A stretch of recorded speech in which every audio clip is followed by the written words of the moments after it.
Do you see the screen? Yes, teacher, we can see it. Okay, thank you very much.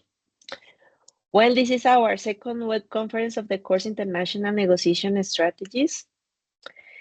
For those who doesn't know me, I am the course director, Angela Piedad Suarez Torres. I'm professional on international relations from Universidad del Rosario, specialized on European studies from the same university, and I have a master's degree on international politics from Newcastle University in the UK. This course has a tutor that is Professor Javier Gerardo Vivas Prieto, and he's the one that is working with you in all the activities. The class plan for today, after the presentation, we're going to talk about intercultural negotiation, the key components of intercultural negotiation, practical strategies for successful negotiation, challenges in intercultural negotiation, and I'm going to show you some examples of this type of negotiation. At the end, we're going to have some time for feedback and if you have any doubts. Well, when we talk about intercultural negotiation, which is a very important element that we have to consider when we talk about international negotiation, the intercultural negotiation involves discussions and decision making between parties from different cultural backgrounds, incorporating diverse norms and values. Understanding cultural differences is crucial in international business to avoid misunderstandings and achieve successful outcomes. This is one of the elements that we're going to emphasize in this course of international negotiation strategies because also the program has an emphasis on intercultural negotiation and interculturality. It is very important for us always to remember that when we are going to negotiate with someone from another country, we need to know not only the things related to our business, but also about the difference that we have between cultures. Sometimes we may have kind of mistake considering that maybe because most of the countries in Latin America we speak Spanish, we're almost similar. But in terms of negotiation, we have to consider that we also have differences, and even so, we have some differences on our language and the use of some words. Sometimes we use a word here in Colombia that has a special meaning, and if we go to Chile or Argentina, maybe the same word is going to have some different meaning. Those are tiny elements that sometimes we don't consider, but the language, the verbal language and the non-verbal language are very important in those processes of negotiation with another cultures. So that's why we emphasize in this course talking about cultures and how different we are and how important it is for us to consider those differences. There are some key components of this intercultural negotiation, such as cultural awareness, which means that is to recognize and respect the cultural differences in values, beliefs, and practices. Well, maybe if we go right now to the news and the maybe more political news, but it's very important to consider that now we're in our country, we're talking a lot about Israel and Palestine, for example. Maybe a few years ago or a few months ago, some of us we didn't have much idea about the existence of these places or these nations. And maybe the news give us some information. When we talk about another cultures, it is very important to have good knowledge of the cultures and also to respect those cultures. It is difficult for us to try to understand a culture regarding just our point of view. sometimes there is just one way to understand how the people behave in their culture, being in contact with the culture. When we see the things from outside, they look very different, and we can go to misunderstandings. That is what we can see today, that some people support one or another, but at the end you ask two, three questions about the cultures and they have no idea who they are, what they are fighting for, what they are looking for, and what's the real situation. So that's why the cultural awareness is very important. If we want to be in touch with another culture, first of all, we have to learn. We have to read, we have to do the research, and we have to learn about the real culture and how the people behave, what their beliefs, in what's how is the everyday life for them. But at the same time, when we do that recognition, we need to respect those differences, those different values, beliefs, and practices, because every culture it's its own, and the only way to understand it is being part of it. So there is no way for us to judge the others. That's why respect is very important in this process of learning about the other cultures. No judging, just learning and understanding and respecting. The second point is the effective communication. And the effective communication is to utilize active listening and adapt communication styles to fit cultural norms. That's another part. Sometimes we talk and we don't listen. We want the others to listen us, to understand what we're saying, but when someone is talking to us, maybe we don't listen what they're saying. So it is very important to develop this effective communication in both ways of the communication, when we give or send the message, and also when we're listening the others. And we also have to adapt to those different styles of communication that are different in every culture. Some cultures are use or they use a lot of the verbal communication, just speaking to the others. Some other cultures they use the non-verbal communication, how they move their hands, maybe the tone, the voice, the level of the voice, how the people move their body, the eyes. Sometimes when you look at the non-verbal communication of someone with his face, it's sometimes we can see that what the person is saying is not what it's feeling. So this effective communication is about talking, but also listening and understanding the differences that we have in that process of negotiation, of communication, and also, of course, of negotiation. Communication is basic for the process of negotiation.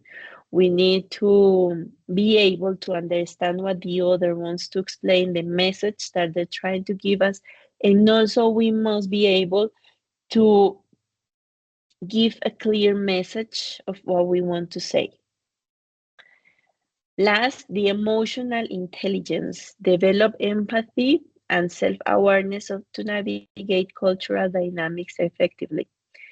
Um, this is this one has a link also with the cultural awareness, because this emotional intelligence show us that we we need to think and to understand in the process that we're going, and of course that we have to learn about the others, to respect the others, and to be emotionally strong to be able to face the whole process. Um, for example, emotional intelligence in which example? Maybe we want to go through a process of negotiations where we just want to spend just a little time and just go straight to the point of the negotiation. But what happens is the other part of the negotiation doesn't like that type of negotiation. And they just have to go through the knowledge of the other person to share some time, maybe in a coffee or in a restaurant, and to have to build another type of relationship. So we must be so smart and emotionally intelligent to be able to understand the type of process of negotiation that we have to follow, and that we must adapt us to that process, to that dynamic that is going to be different from what we used to do and to have in our environment. So, or sometimes, for example, in this emotional intelligence is to behave according to the environment and the process of the negotiation. Not to get mad because maybe the others were late, or because they don't want to meet in an office, but they want to meet in a restaurant. So there is no way for us to be emotionally affected by those elements that may be different from other cultures regarding ours. So we need to understand, to learn about the other culture, to respect, and also to adapt, because they also are going to try to adapt to what we want. So we need to find like a middle point, and that's the idea of any process of negotiation, to get an agreement in every single element of the process. There is one element which is really, really important in these negotiation strategies and this intercultural process of negotiation, which is language. As I was telling you, language is not just what we say, but also the meaning that it has, the different meaning that the words may have in different cultures, even if we speak the same language, and the difference between the verbal and non-verbal language.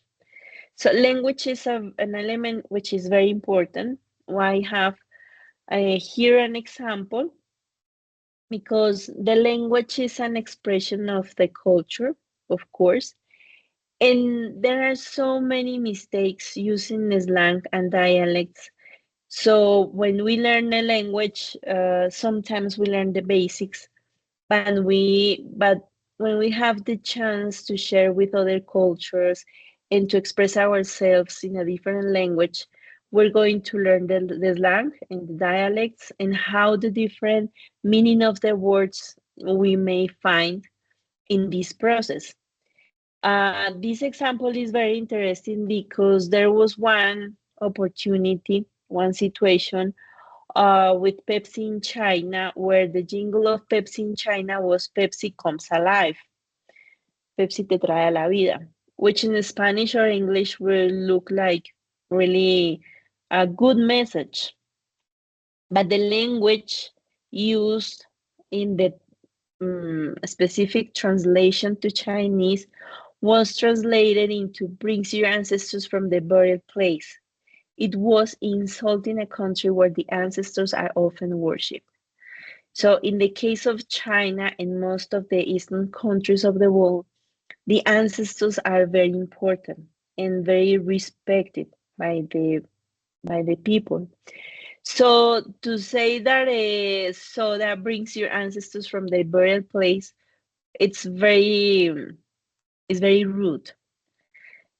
And if you look at this Pepsi comes alive, it's just like mm, there is nothing wrong with it. But the problem is when you translate it literally to the other language and you don't understand the context, and maybe you don't know how to use, in this case, the characters, and so they gave the wrong idea, the wrong message. That's almost the same that I was telling you about the different meaning of the words in Spanish. We have some words that in Spanish in Colombia are normal in use and respectful, but the same word you're going to use it somewhere else in Latin America, and maybe it's going to be a rude word. So it is very important for us to consider those differences in the language, in the verbal language, in the use of the different language, because we really need to, when we learn a language, we just not we're not just learning some words. We're not just learning the meaning of the words and how to say those in English or in French or in another language. We need to learn more about the culture to be able to express ourselves in a correct way to the other people. When we learn English, sometimes, for example, we learn English here in our country and we go through the whole process. Once we have the chance to talk with someone abroad, they're going to look like, wow, you speak so proper, so like so clean and organized, because we learn like the whole grammar in the right way. But it's not the same as if you go abroad and learn the language abroad, because then you're going to learn the language how everybody speaks. So both are very important elements, of course, to learn the whole grammar and the right way to say the words, but also it is important to have that opportunity of immersion in that different environment, because you can get more about the language when you have that opportunity, and you can see it from people who uh, learn in Spanish abroad, and they come here and they speak like very decent, but the normal words that we use every day, every time, they're not learning them. So it's when we're going to talk, you're going to notice that okay, you learn Spanish in Spain, or you learn Spanish in Mexico, and you have some words, and you have that way to express yourself very decent and very proper, and it's very different from the everyday Spanish that we speak. So it's the same in every language. So that's why we need just not to learn the grammar and the right way to say every single word and how the every sentence is organized, but also we need to learn more about the culture and the use of some words with slang and dialects, because that give us like a very complete idea of the language. For example, there is a saying that if you're learning a language, the first thing that you have to learn are the bad words. Because, of course, if you go abroad and someone tells you a bad word and you smile, it's because you don't have any idea, any clue of what they're telling you, and they're insulting you. So that's one of the examples. How language is very important. And when we learn a language, we have to understand also the language into the culture where it is from, in a way for us to be able to express ourselves in the right way and don't make those mistakes that we're trying just to translate literally from our language and how we say, and we're saying something bad, or we're insulting the others. So that's very important for you and for all of us to consider how important the verbal language is, and when we learn another language, to link the language to the culture. Do you have any question by now?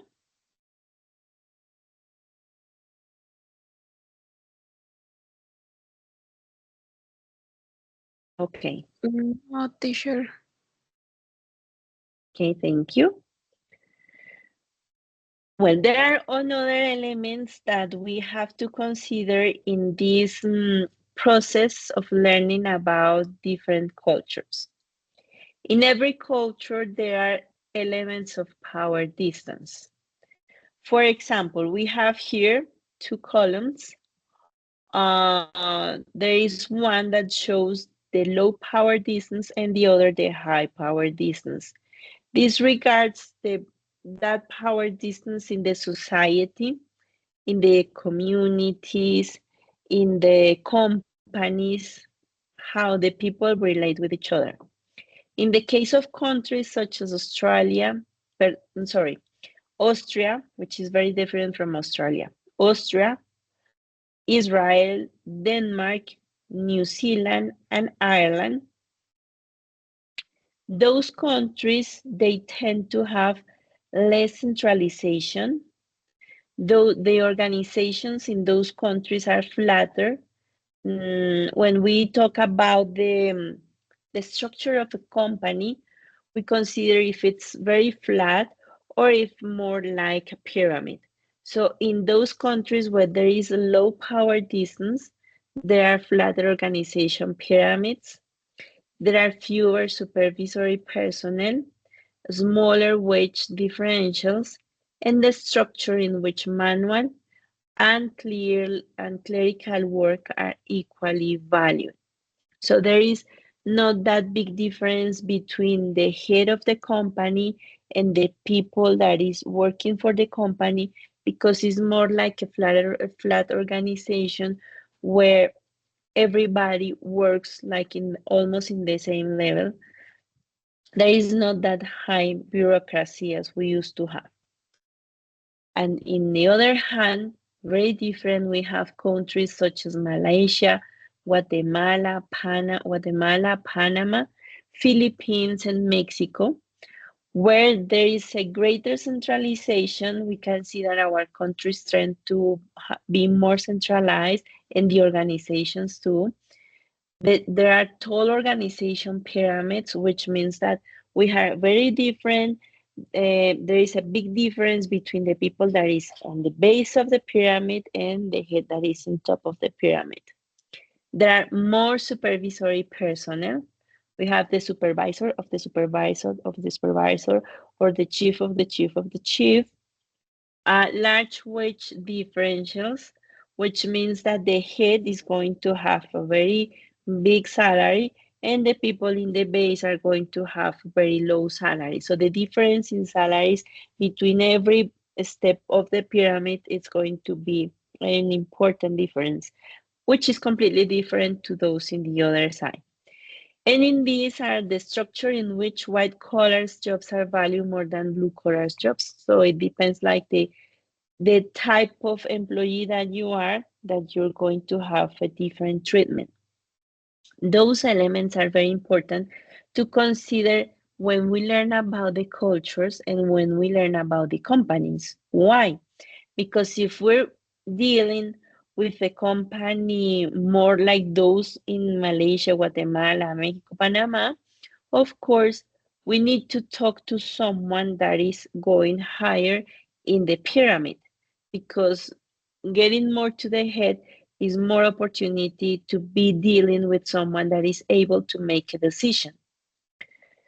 But if instead we are starting to talk to someone that has a very low level, we don't have so much future in that process of negotiation, or the process is going to take very long until we get the opportunity to get to someone who is going to be able to take really who is going to take a decision about the negotiation that we're proposing.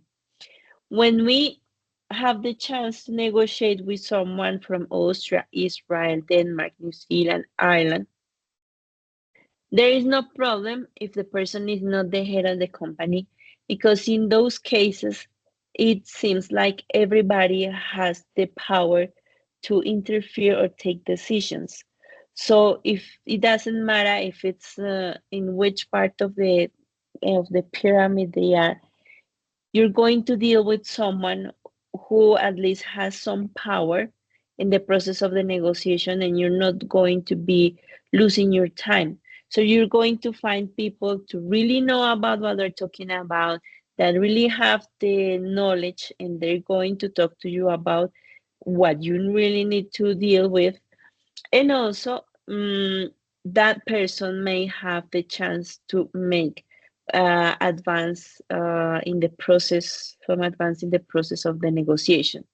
So those are the elements that we really need to learn about the different cultures, because depending from what type of country, from the elements of power distance, if it's really low or high, you're going to learn about the function, the way how the company functions, and the future that you have in that process of negotiation, depending the role of the person that is talking to you. Another element that we have to consider is the uncertainty avoidance. For example, those who have those uncertainty avoidance are Singapore, Jamaica, Denmark, Hong Kong, and Sweden. What's the characteristic of it? There is less structuring of activities, fewer written rules, more generalists, variability, greater willingness to take risks, and less ritualistic behavior. So in this case, you're going to find people with the one you can talk straight, go straight to the point.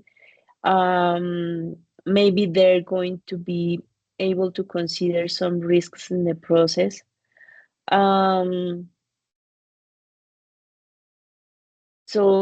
sometimes it's people that that they know about the company and they have real knowledge about what they're dealing with, and you're not going to go through the process that maybe you have to talk, that they have like a very, in the last one, less ritualistic behavior, like you have to meet first with someone and then with another one, and then to show like a very respectful behavior with someone who is like the head. It's just like, I would say, like a more practical process of negotiation, less complex. When we talk about countries like Greece, Portugal, Guatemala, Uruguay, and Belgium, they tend to have more structuring of activities, more written rules, more specialists. There is a standardization, less willingness to take risk, and more ritualistic behavior. Like very, we would say in Spanish, cuadriculado. So there is just one way to do this. The rules say that you have to do first this thing, and after we go through this process, and after you talk to someone else. The standardization is that is everything just already organized, so you have just to fit the the what you're saying. The proposal just have to fit that standardization that they already do or work on it. And of course, they're going to be less willingness to have to take any risk. And in this case, in the more ritualistic behavior, you're going to go through a process where you have to analyze every person that you're meeting and the type of, or the level that they have, how important they are, and maybe the behavior that you have with each of them is going to be different. So you see that those elements are very important, because you're not going to go like in a relaxed way with anyone from Greece, Portugal, Guatemala, Uruguay, or Belgium, because they're more like strict in the process, and they follow the rules, and they are specialized in every single thing. So if you want to talk about logistics, you have to go to logistics, but if you want to talk about production, you have to go to the production area. So maybe in the other one, there is more variability in that, and more generalist. So maybe you will find someone who knows about logistics, but also about production, because they have the whole company in their head. But in the other one, just I'm specialized in logistics, I just talk about logistics. Or I just talk about production because I just know about production. I just talk about finance because that's the only thing that I know. So those elements are very important, because maybe in the meetings that you have, you're going to lose your time sometimes, or maybe you have the chance to be more efficient in the use of the time and maybe to get more results depending on the type of culture that you're facing. This one talks about individualism versus collectivism. In the this is those countries who have I have this element very low is Guatemala, Ecuador, Panama, Venezuela, and Colombia, which means that the organization, it's seen like a family. The organization defends the employee interests and practices are based on loyalty, sense of duty, and group participation. So it means that every single person in the company or the one that is going to go through the process sees the company like its second home, and they have this feeling of belonging to the sense of belonging to the company. Um, it tends to defend in some way the interests of the employees. And of course, there is always this idea of the loyalty, the sense of duty, and like the teamwork. So it is very important for these type of cultures. If we go through cultures such as the United States, Australia, Great Britain, Canada, and the Netherlands, the organizations are more impersonal. The employees defend their own self-interest and practices encourage individual initiative. They're more individualistic. So they just go through the objective that I have according to my role in the company. What I need is this. If I get it from you, perfect. If not, I find someone else. There is not this feeling about, oh, I belong to the company. I have to be fear of the company, loyal to the company. No, my job is this one, and my goals are those.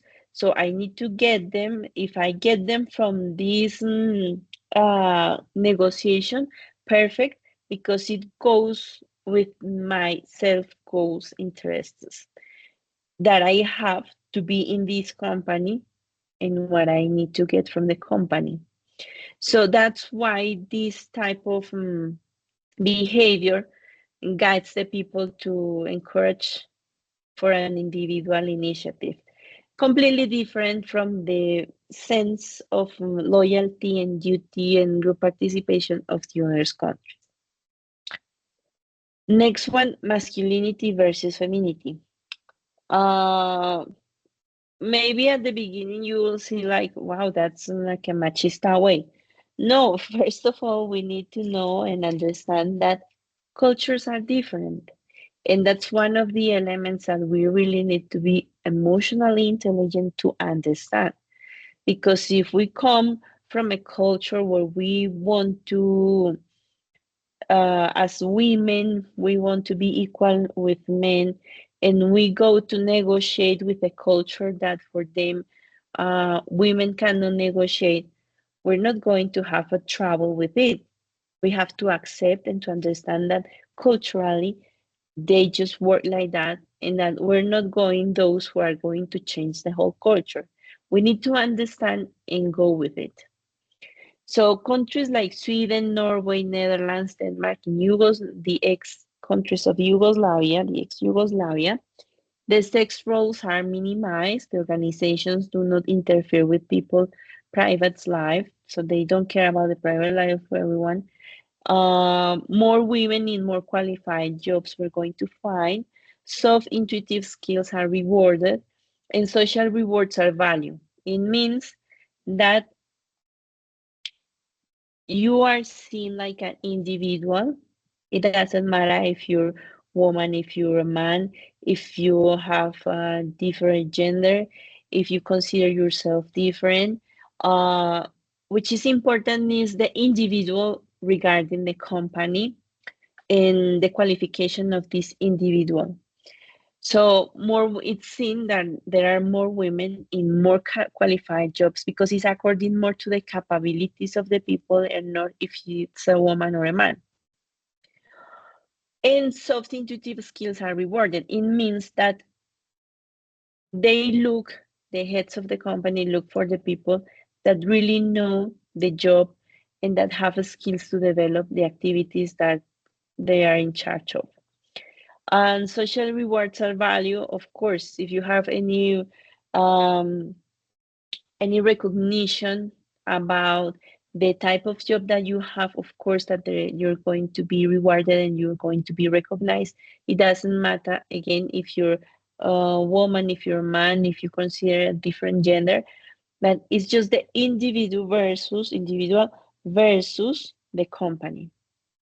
In countries like Japan, Austria, Venezuela, Italy, and Switzerland, sex roles are clearly differentiated. So there is difference between men and women. The organizations may interfere to protect their interests. So they can say, okay, so we just have the right to decide who is going to negotiate, if it's a woman or a man, and we have the right to decide if you're a woman, you just can't get to this this point of the pyramid and you cannot go higher. That's from the culture, and we have to accept and respect that. Fewer women are in qualified jobs because it's more like a machist culture. Aggression, competition, and justice are rewarded. So you see that there is a very big difference what rewards this society. And work is valued as a central life interest. So the most important is the person with the capability that has to develop the work. So the most important element of the person is how able is to work and how good is working. And that's the most important in this culture. I'm talking about the difference that we have between cultures. It doesn't mean that I like this and I like the others. No. Unfortunately, we belong to a culture which have specific elements of behavioral development in different circumstances, and we're just identifying the differences that we can find in another cultures, something that we can learn, understand, respect, and go with it. Just respect what we see and analyze how are we going to behave. For example, if we're going to negotiate with the Japanese company where they prefer to have men in certain jobs, we're not going to send a group of women to negotiate. That's going to feel like very rude, not very respectful. So we have to understand those elements. It doesn't mean that because they prefer men, we're going to change the way that we see the life and the rights of women. No, it's just that if we see that is a culture that prefers to deal with men, we have to send men to the process of negotiation, unfortunately. Even if we're women and most of the company is about women, we have to consider at least to have one or two men who are going in the team of negotiation team, because of course that's going to be an element that they're going to analyze since the beginning of the process. So what I'm saying is, again, we have to learn, to understand, and to respect, to be able to go through the whole process and get a successful negotiation process. This element of long-term orientation is very, very, very important to consider because not every culture think the same as we do. So some people, they just go through the process of negotiation because we just need to close a deal as soon as we can. There are some cultures that they don't have any hurry on the time. for those process of negotiations, so they're going to take longer in the process. Long-term orientation, low characteristics, Pakistan, Philippines, Spain, Canada, Great Britain. They look for shorter planning horizon, like short term, small numbers of M&As, medium and small companies. So in those countries, we can go straight forward through the process of negotiation. In countries like China, Hong Kong, Taiwan, Japan, South Korea, as you can see, Eastern countries, they are recognized always longer planning horizon. Never, never, never consider that you're going to talk with a Chinese or Japanese or South Korean or Hong Kongese or Taiwanese company and that you're going to get a deal closed very, very fast. No way. They plan everything in a long term. All the policies, all the decisions that they take in a higher level of the state is long-term planning. And also in the companies is the same. They don't take urgent decisions. They just take decisions that are going to that they're going to last for long. So it is very important because in the case of those countries from eastern of the world, they prefer to establish first a strong relationship with a possible partner, and in the process of getting to know each other, they're considering the process of negotiation. Sometimes, for example, in Chinese culture, if you really need to get a deal with the company, the most important element that you can look for is to get someone or a company that is already working with the one that you want to deal with, and also that knows you very well, like a partner that is going to give a recommendation from you and to say like, yeah, I know this company or this person for more than 20 years.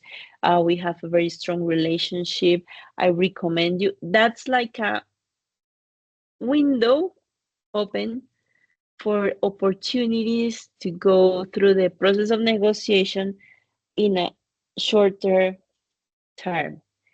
But in general, it's going to take very long because they need to build first a relationship with the partners to get to know the person first, and after to consider the negotiation of the business.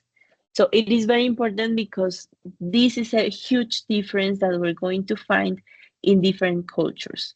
Some they just go through the negotiation because they need to close a deal, though there are others that they don't care about the time. They don't bother at all about the time. So it is very important for us to consider those different elements in the cultures that change everything. Some dimensions of culture.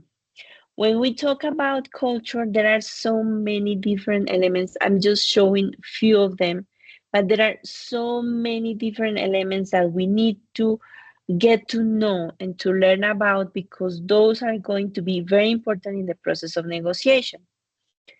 So we have here 4 flags, 4 different countries, completely different countries: China, Colombia, Germany, and Saudi Arabia. Which elements are very different from them and that we have to analyze in every case of an intercultural negotiation? Power. Who really holds the power in the company and how the society works with the sense of power. Traditions. Traditions are very important for us to be analyzed in the process of getting to know the profile of the consumer that we want to get to. So the traditions are very important because they define the behavior of the consumer. Gender, the sense the conception, the knowledge or the treatment or the behavior talking about gender. It's going to be very different from Germany to Saudi Arabia and from Colombia to China. Some simple examples.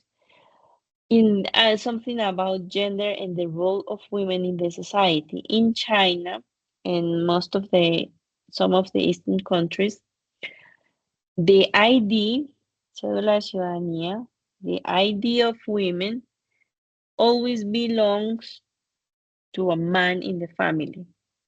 What's the meaning of that? That your ID is you belong to your father as a woman. Angela belongs to her father.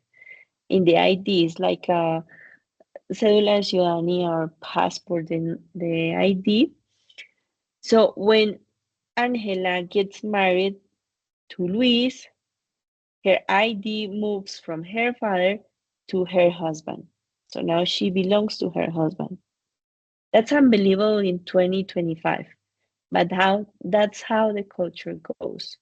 So if you've ever seen K-dramas or dramas from China, you will see that when they got married, what they go is to change their ID, to move the ID of the woman to the man, so they're going to be legally married. That's the most important element in the marriage in those countries, how you belong to as a woman. So you see that the sense of gender is completely different from the one that we have because we're independent. And even still, we have the chance to decide when we get married to get the last name of the husband or just to stay with our two last names that we have from our parents. That's the small differences that show us what's the role of the women in different cultures. In Saudi Arabia, for example, in marketing, it is not possible to use the image of women in marketing. So every single company that has the image of a woman in part of the marketing, they have to take it out because they're not going to accept it in their culture. Relationships from countries like China to build a relationship with a partner is very important. Maybe countries like Germany to build that relationship is not very important because they just think about doing business. Two different senses of relationships. Uncertainty, how different cultures manage uncertainty and how they face it, and they consider also the risk about it. Food, of course, when we're profiling a consumer and we are going to work with food, of course, we need to know those traditions and the taste of the people about food in their country. Religion, for some countries, is very important religion.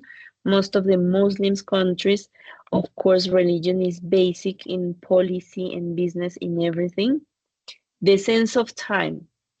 Some cultures used to get late to every appointment. Some cultures come earlier. Some cultures are just punctual.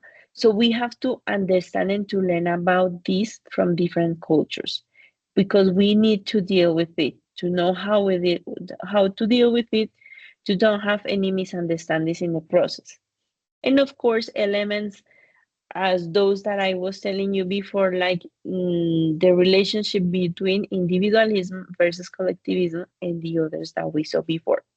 Those are just few dimensions of culture that we have to consider when we talk about going through a process of negotiation with another country, with another culture. We need to learn at least to know at least some of these dimensions to be able to have an idea of how the culture behaves and how are we going to be able to go through a process of negotiation with a high possibility of being successful. So that's very, very important.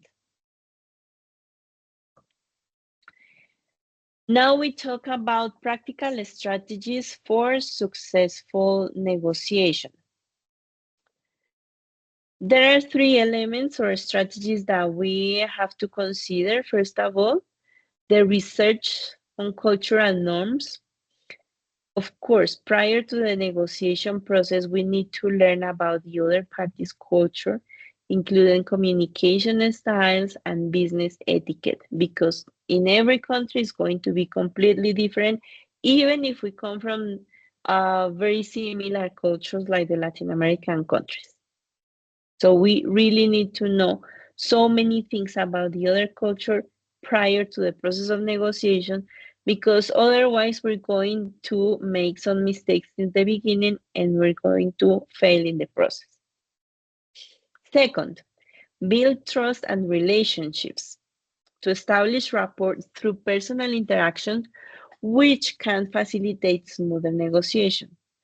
That's why we need to know so many things about the culture, because that's the key that we have to be able to build that trust and to build a relationship with the counterpart.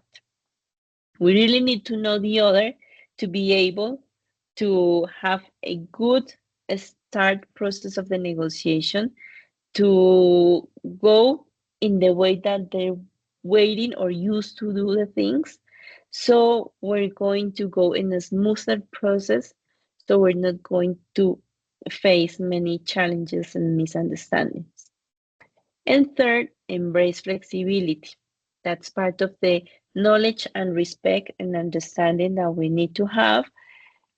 We need to be open to adapt the negotiation style based on the cultural context. So we're not just going to be just closed that we're going to negotiate in the way we do and we don't care about the others. No, we need to be open to understand the others, to be flexible, and in a way of respecting each other, we need to find a way to go through this process of negotiation to get a successful process of negotiation, but adapting the process to the other context of culture that we're going to face.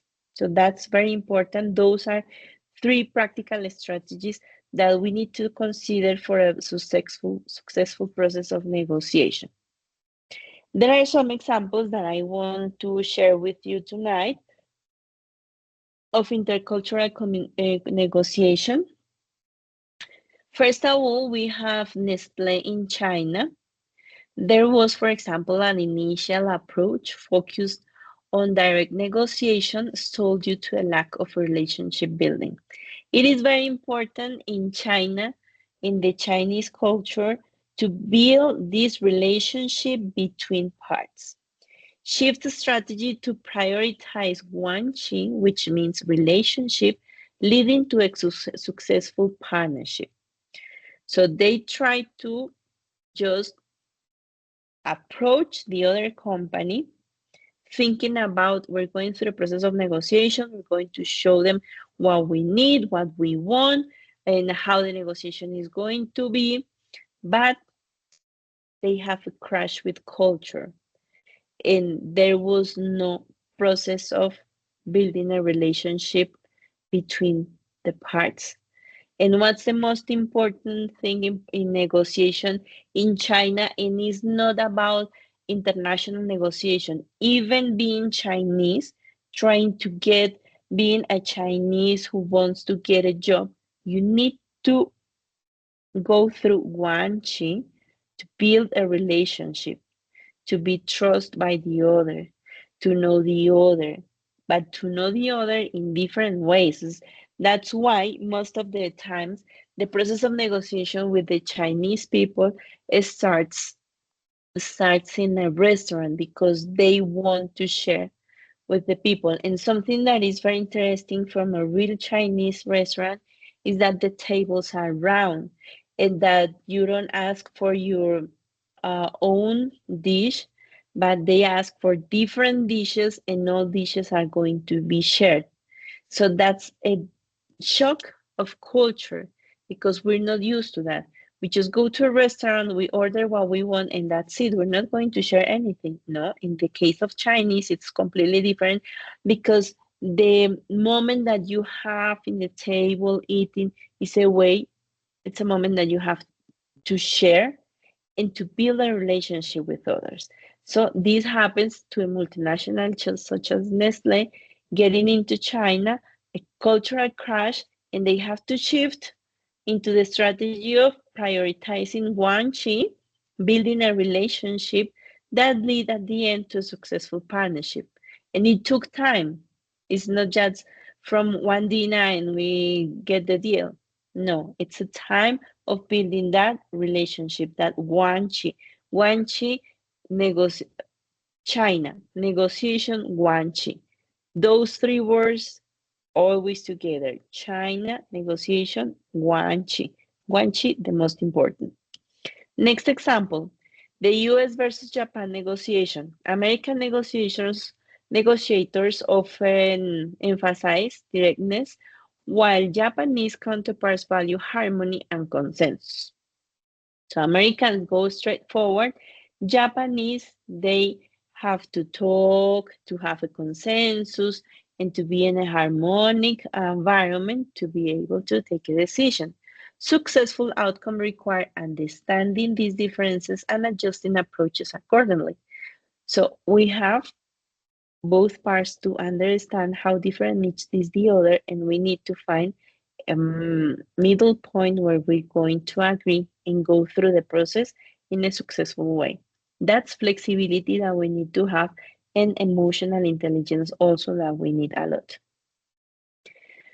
Challenges in international negotiation, so many, but some important language barriers and nonverbal miscommunication can complicate negotiations.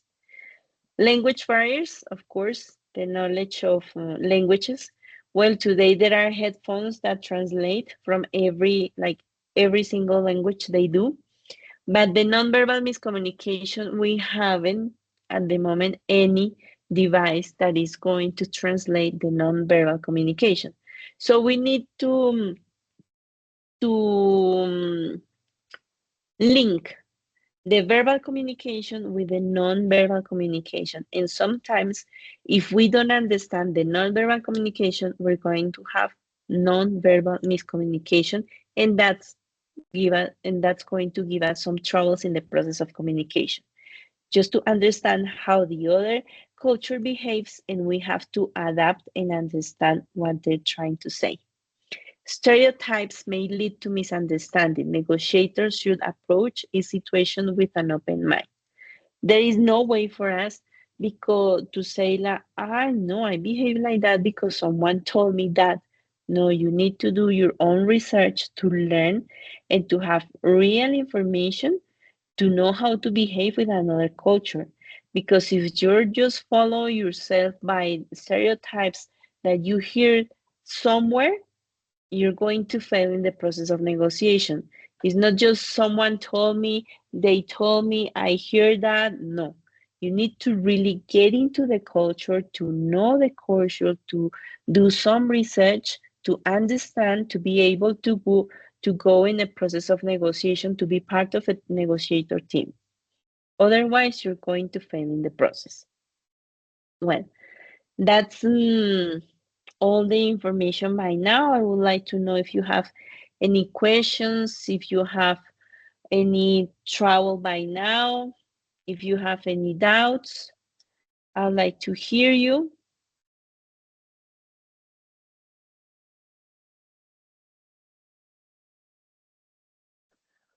Or if you have any experience that you want to share. It's okay. Thank you. You're welcome, Johan. I hope that you could understand everything that I was telling you. Yes, it's a And completion, the information. okay. Thank you, Johan. Someone else wants to say something?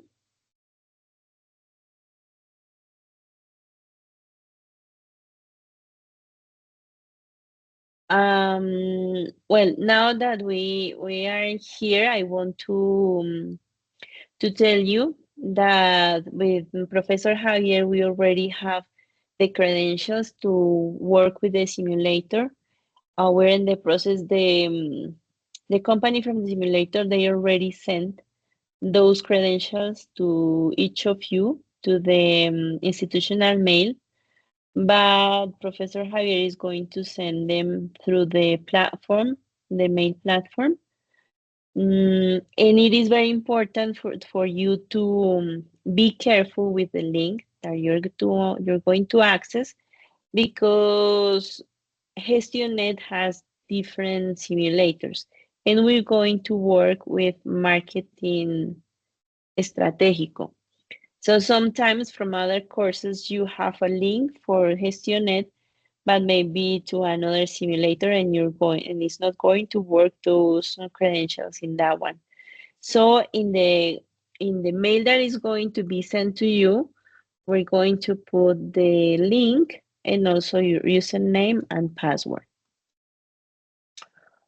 And we're going to do that in this week, because we just got the credentials between yesterday and today. And the other thing that I want to share with you is that I'm going to create. Yes, Johan? I have a question. The simulator have times or a schedule or no? No, in the activity that we're just now developing, the only thing that you have is to do is just to get into the simulator and just to look around. Don't make any decision, because that part of the schedule and the time is going to go into the next activity that is going to start at the end of October, like the 25th of October. So from now on, this activity that we are now developing, you just have to get into the simulator, screenshot to show that you already got in, and just to check and to look around and to get the information that you need for your activity, your task. Yes, Professor Javier. Okay, thank you. Thanks. Hello there. Hello, Professor Angela and all of the students. Yes, please read carefully the guide or the rubric for the activity, for the task. And remember that on our last CPAS on Saturday, we talked about every step of the way with this task number 3. Today I sent you the recording, so please feel free to watch it again and take notes, because it's super important. And as I was grading the last activity, I left a message for all of you. It is imperative that you contact your entire group, because for the next activities, task 4 and task 5, it must be collaborative work, not by yourself, but you need to make a decision as a group. That's all. Thank you, Professor Javier. Yes, that's very important, because we need to be able to work as a team. It is very important for us and for you also to be able to work with your team. In the second part of the simulation activity that we're going to have in the next activity, in the number 4, you need to make a decision, but the decision must be taken by the group, not just one person, because then you're going to get in trouble with the others. Yes, Diana Marcela? Hi, good night, teacher. Yes, I have a question. So about the simulation is we don't have to answer that yet, right? We all just No, have to look at it. you just have to get into the simulator to have a screenshot that you already got in. That's what you're going to share on the forum. And to consider the information, answering some questions that you have in the activity, like the type of elements that the company sells. That's something that you find in the manual, but also that you can verify on the simulator. That's the only thing. There is one red point up that says make a decision, tomar decisión. Don't touch that, because if you touch that, you're going to close the entrance to the other persons in the group. For example, Diana Marcela belongs to a group of 5. Diana Marcela gets into the simulator, and then just playing, you link, you click on make a decision. The other person, the other people, and even Diana, they are not going to have any access anymore to the simulator. So please just look around, just check, but don't touch anything, don't make any changes, because you're just going to have like a knowledge, a general knowledge, a diagnosis of the company in this part of the activity. From the 25th of October, you're going to have some instructions. What are you going to do with the simulator? Okay, so that's very important. And the decision that you're going to take in the next process is a team decision. It's not Angie's decision, not John Jairo's decision. Is a group decision, a team decision that is going to be made. Yes, Professor Javier? Yes, yes. Sorry to interrupt. I sent you also the presentation that I used on Saturday to our Teams team. So if you go to Microsoft Teams and you look for our team, International Negotiation Strategies, you will find the PDF file with the slides. And one of the slides says the step by step as individual work and collaborative work. So please don't make any decisions on the simulator, because our next CPAS is going to be about using the simulator. And then in November, maybe you're going to take the decision. But for now, you just have to explore, take screenshots, read the manual, do an infographic. So please read the presentation that is in the group, because it's super, super important. Thank you, Professor Javier. Please read the guide, read the presentation, read everything, all the instructions that we give you, because that's the only guide that you have to be able to complete the whole task in a successful way. Well, and the last thing that I want to share with you is that I'm in the process of creating a semillero de investigación on international affairs, international negotiation. It also has a characteristic that is going to have information, like to deal some information in English. And we also want to, the idea of the semillero is not just to be part of the semillero, but to do some research about international elements that are very useful in our program. And also to be able to write and publish.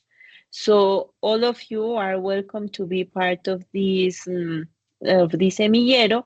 If you're interested, just contact me through Teams. It's not compulsory, and you're going to decide by yourselves the type of subject that you want to do research on. I'm just going to be like a guide, and we're going to learn together. And it's not compulsory just like to write very soon, because the idea is to learn and to go through the process of research, learning how the process goes, and to motivate the students to be able to do research and to write and to publish and to participate in different activities, sharing the knowledge that you're getting. So you're all welcome to be part of this semillero. If you have any questions, just let me know. Just write me through the institutional email or Teams. You'll also find me on Teams, okay? Thank you very much for your participation, for being here at this time. And I hope that the information that I shared with you tonight, it's going to be useful in the course and in the future in your future process of negotiation with an international companies. Thank you very much. If you have any doubts, if you want to ask something, this is the moment. Thank you, teacher. Good night. Thank you very much, and good night to You, everyone. Professor. Good evening. Good evening, everyone. Thank you. Bye.